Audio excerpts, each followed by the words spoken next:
sa mga seniors. Mahaba pa buhay natin, marami pa tayo gagawin sa buhay. Actually, kaka-lecture ko lang sa mga 5,000 seniors ng isang araw. Nakita ko maraming seniors malungkot. Iniisip nila parang napabayaan sila, ano pa gagawin nila.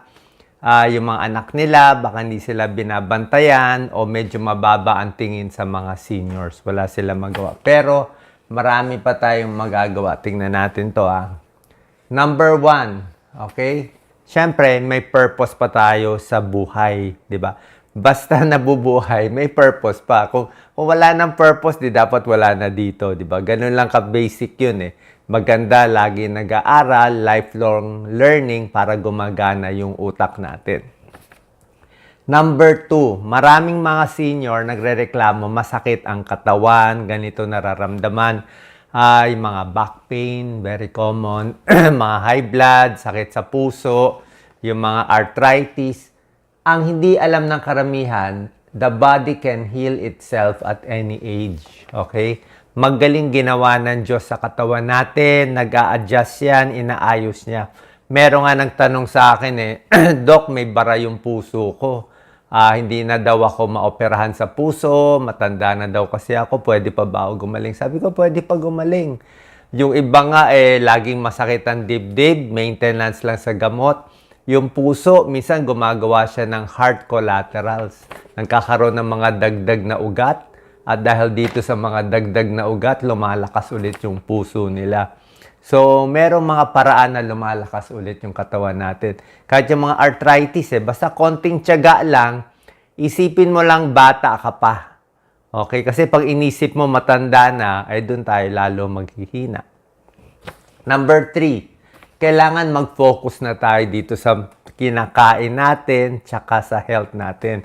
Kung dati, puro fast food, puro unhealthy kinakain. Ngayon, dapat mas maraming gulay. Lagi ko nga pinapayo, kung kaya nyo tanggalin ang baboy at baka sa pagkain nyo, mas maganda. Or at least once a month o 2 times a month na lang. Kasi yung baboy baka, hindi natin masabi. Meron talagang may mga steroids, may mga antibiotics, medyo hindi maganda sa katawan. So, isda, manok, tsaka gulay, mas maganda. So, exercise din, syempre, lakad-lakad. Number 4, kahit senior, actually maraming ang time Pwede mo i-pursue kung anong gusto mo. Pwede yung iba nagluluto, o yung iba sa arts, o yung iba merong ginagawang mga handicraft, o kung anong hobby mo, pwede mo gawin ngayon. Hindi para kumita, para lang ma-express yung sarili mo. Diba? Marami akong kilala ganitong ginagawa. Good for the brain, maganda yan sa katawan natin. Number 5, napakahalaga. Pag senior tayo, syempre, ang dami mo na natutunan Ang dami mo na trabaho, pinasok, 'di ba? Alam mo na. Pwede ka mag-mentor, magturo sa mga kabataan. 'Di ba? Pwede mo namang gawin libre, 'di ba? I-mentor mo, turuan mo sila. Habang tinuturuan mo sila, nakakabigay ka sa next generation, pero maganda rin para sa iyo. Pag nagtuturo kasi, nagsha-sharpen din yung mind natin. Number 6, pwede mag-travel, pero mahal mag-travel. Kaya ginagawa ko to pang Pinoy. Pwede naman explore local nature Kung ano lang malapit. Kung ano lang malapit sa inyo. Baka may park, maglakad sa mga puno, o kung may beach na katabi. Pwede po yan. Maganda yan for relaxation at maganda sa mental health natin. Number 7, syempre, every day, kailangan ang senior may kinakausap na tao. Hindi pwede nakakulong lang na kayo-kayo lang mag-asawa ang nag-uusap. Mas maganda may kausap na ibang tao every day. Maganda yun sa utak. May ibang input, kundi mag-iinit lang ulo mo. Pwede kayo mag-meet sa mga friends mo dati, sa high school, sa college, sa group nyo, mag-connect sa family, kahit online. So, kailangan po yan. Number 8, ito maraming gumagawa nito. Pwede kang magsulat. Libre na ngayon ng Facebook, libre na YouTube. Diba? Pwede kang magsulat ng vlog mo, mag-vlog ka, o mag-video ka, mag-live ka. Maraming gumagawa niyan Di ba, walang nanonood. Kung ano man yung passion mo, okay lang yun, i-express mo kung ano yung talent mo. Yung iba, gumagawa ng family tree. Yung ninuno nila, nire-research nila, ginagawa nila sa isang diagram. Pwedeng family album, kasi walang gagawa niyan eh. 'Di ba? Usually, yung kabataan, minsan, bahala na yung magulang, hindi nila alam saan nanggaling, 'di ba? Kung may ipon man, syempre, dapat pasalamat tayo sa lolo, lola, great-grandfather, great-grandmother, para alam mo saan ka pinanggaling, 'di ba? Baka may lahi kayo ng Spanish o iba, 'di ba? So, maganda yan. Family tree, family album, napakaganda. Number 9, yung iba nag-a-adapt ng pet o nag-aalaga. Gumagawa ng charity work. Yung mga stray dogs, stray cats, pwede rin yan. O nag-aalaga ng isda, pwede rin. Number 10, syempre, merong mga tumutulong sa spiritual activities, sa simbahan, pwede rin naman. Stress reduction, yung iba nagtata-ichi, may iba nag-yoga. Pwede naman yan. Marami rin gumagawa dyan. Sa barangay, meron din mga group, di ba? May mga OSCA at iba pa. Number 11, kailangan, kahit senior, aware ka sa current events. Hindi naman dapat babad sa balita, pero at least alam mo ano yung bagong balita, bagong gadget, bagong artista, bagong issue. Pero pag aware ka, syempre senior na eh. Baka makashare ka ng wisdom mo at healing at helping. Kasi yung mga kabataan ngayon, mapusok, di ba? Mainit ang ulo. Gusto away, gusto fighting, gusto gera. 'Di ba? Tayo mas matatanda, yung iba dumaan pa World War II. So, pwede ka mag-share ng opinion mo. Hindi ka naman makikipag-away. Number 12, pwede mag-volunteer, 'di ba? Pwede magturo, pwede mga emotional support, magdalaw sa ibang may sakit na kababata mo. Okay, mag-charity work, magturo. Marami pong magagawa. So, lahat ito magagawa natin pag senior na. Tsaka dapat syempre, positive mindset. May kasabihan nga di ba? Every gising is a blessing, di ba? Tapos sasabihin na iba, ay matanda na yan. Actually, ang mga senior kadalasan nakakausap ko, hindi naman sila takot pumanaw eh. Ang mas takot pumanaw yung mga bata. Yung mga matatanda, alam naman nila na isa may paniniwala, alam naman nila may kabilang buhay, mas busy pa tayo dun sa kabilang buhay.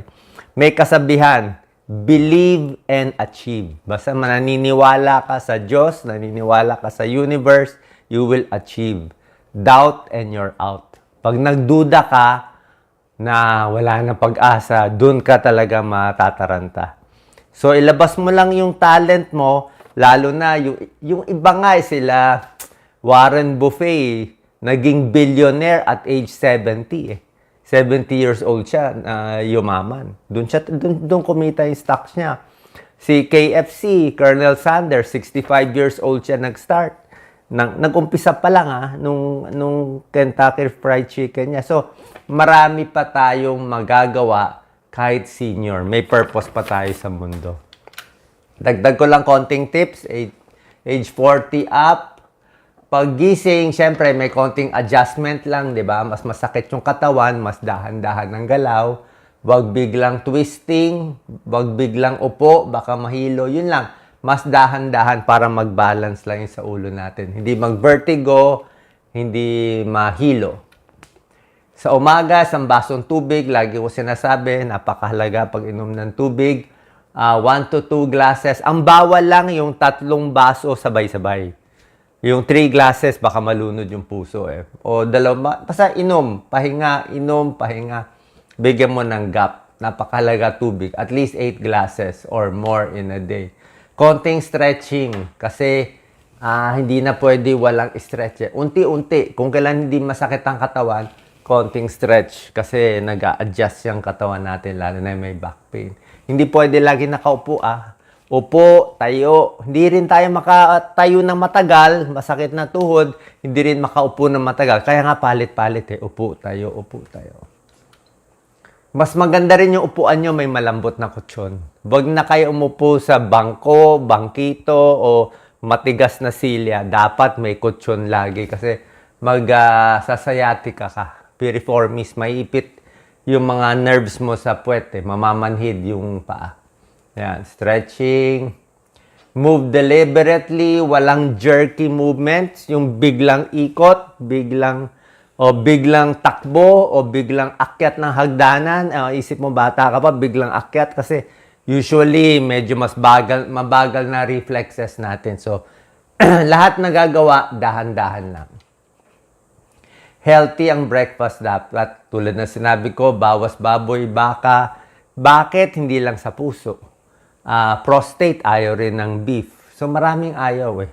O, cancer risk, gusto mo rin bawasan yung red meat, di ba? Itlog, pwede. Oatmeal, pwede. Yan, prutas, pwede. Yung gamot, wag kakalimutan kung may maintenance kayo. O, ayoko naman masyado maraming gamot, pero kung meron kayong maintenance, wag kakalimutan. Kung alanganin kayo, kung before meals, after meals, gawin mo na lang after meals. Kung nalilito ka. Yung iba kasi masakit sa tiyan, yung iba hindi masakit sa tiyan. Huwag masyado magpaka-stress, huwag masyado magpakapuyat kasi pag stress, naka-high blood, tumataas ang blood sugar, tumataas ang heart rate, ayaw natin. Iwas sa init talaga. Iba yung panahon ngayon eh. Kaya kung gusto mo mag-exercise, ito hindi to advisable. Nag-exercise, nagpapapawis. Pag senior, hindi ko ina-advise. Pwede siguro sa gabi. O sa umaga, maagang-maaga o sa mall. Pero yung ganyan, mainit, hindi na okay. Kasi baka ma-heat stroke. Iba yung init ngayon eh. Iba yung init ngayon. Ayan, oh. Iba yung init. Iwas sa accident. Yan, very common no? Mga accident no? Very common kayo magsabi. Ilang beses na na-accident si lolo, si lola, si tatay, si nanay. Usually may accident muna eh. Pag nahulog, na hip fracture, bumagsak, yun na yun. O, pag may lamat na, tuloy-tuloy na yung sakit eh. Kaya ito, mga handle, dapat stable, di ba? Talagang medyo OA ako eh. Pagdating sa ganyan eh. Sa CR, kailangan may upuan na plastic. Okay, habang nagsha-shower, ako nilalagyan ko pa ng tuwalya sa sahig para hindi madulas. Kasi sobra dulas ng tiles ngayon. Pag senior, madudulas ka talaga. Ingat sa kuryente, sa banyo, yung mga nagcha-charge. Nako, makuryente. May kilala ko na kuryente, bumagsak sa heater. Yan, no? Pag dumi, ingat din. Hindi pwede sobrang ire. Dapat malambot ang dumi. May pakwan, may papaya, may konting pears, o may pinya. Konti-konti lang. Para lumambot yung dumi. Mas okay na nga dumumi ka 2 times a day kaysa yung i-ire. Kasi yung sobrang ire, constipated, pwede hindi lang almoranas, pwede ma-heart attack. Yan, ma-high blood ka dyan. Yan, prayer, bawas sa palpitation. Walking is the best exercise. Mas maganda rubber shoes. Okay? Lagi ko sinasabi rubber shoes. Ingat lang na wag madulas ha. Wag madulas sa rubber shoes. Minsan, pag bago yung rubber shoes, masyadong madikit eh. Tsaka mas maganda may kasama, hawak lang. Light weights lang yan, mga 3 pounds, 4 pounds, 2 pounds, ganyan lang pwede na. Okay, bigyan ng list kung anong gagawin for the day. Basta, nasa attitude lang yan eh. Marami pa tayong magagawa. Reach out to family and friends. Yan. Ito ang pinakamasaya sa lahat. Okay, hindi nyo naman kailangan maraming pera eh. Oo. Yan. Tapos kung ano ang mood mo for the day, yan ang gagawin mo sa buong araw. At syempre, nandyan yung partner o wala na yung partner, di doon na lang sa anak. So at least, ma-appreciate natin family and friends. Sana po nakatulong tong video. Hindi lang para sa seniors, para sa lahat ng kababayan natin. God bless.